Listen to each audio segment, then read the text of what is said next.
আসসালামু আলাইকুম রাহমাতুল্লাহি ওয়া বারাকাতুহু। সকাল সকাল কাজ শুরু করে দিলাম। দেওয়ার পর এই মগ দিয়ে পানি দিচ্ছি বালতিতে।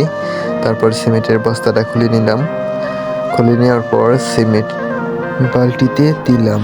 বালতিতে ছিটিয়ে ছিটিয়ে দিব যেন ভালো করে মিশে।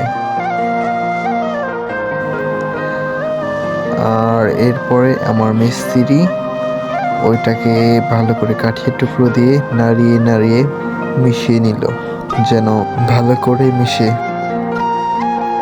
তারপরে ওখান থেকে মগ দিয়ে চকলার ভিতরে আমি গ্যারাডিন ঢেলে দিলাম। আর আমার মিস্ত্রি যার সাথে আমি সবসময় কাজ করি সে ওই গ্যারাডিন স্টিল দিয়ে ফিনিশিং দিচ্ছে সুন্দর করে। ওকে, ধন্যবাদ।